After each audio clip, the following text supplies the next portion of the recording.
La Commission nationale consultative des droits de l'homme est depuis 1996 la commission de mise en œuvre du droit international humanitaire. À cet égard, elle a pour rôle de conseiller le gouvernement dans la bonne application du droit international humanitaire et dans le respect des engagements du dit gouvernement à l'échelle internationale. Cette proposition de loi traite de divers sujets avec un double enjeu. Un premier enjeu allié à la préservation des activités humanitaires impartiales qui aujourd'hui sont fragilisées par les règles en matière de lutte contre le terrorisme. Autre enjeu, la lutte contre l'impunité des auteurs de violations du droit international humanitaire.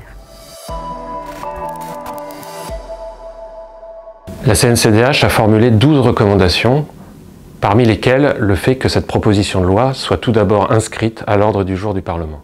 Une deuxième recommandation a trait au fait que les personnels humanitaires ne puissent être poursuivis pour infractions terroristes au simple motif qu'ils ont exécuté leur mission conformément aux principes humanitaires.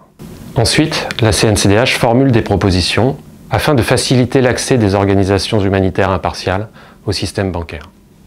La CNCDH recommande qu'une référence expresse aux conventions de Genève et à leur protocole additionnel soit inscrite dans le Code de procédure pénale.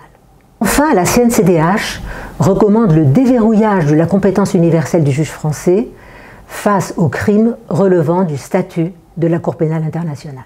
En définitive, cette proposition de loi ainsi modifiée permettrait une meilleure intégration du droit international humanitaire dans la législation française. Elle pousserait en outre la France à honorer plus encore les engagements qu'elle a pris lors de la Conférence nationale humanitaire ainsi que lors de l'appel humanitaire conjointement porté avec l'Allemagne depuis 2019. Au-delà de cet avis, la CNCDH entend poursuivre son travail de conseil et de suivi en matière d'application par la France du droit international humanitaire et de protection des personnels humanitaires. À cet égard, le Forum humanitaire européen, organisé conjointement par la Commission européenne et par la France, et qui se tiendra en janvier 2022, devrait être une bonne opportunité de pousser plus avant ces enjeux.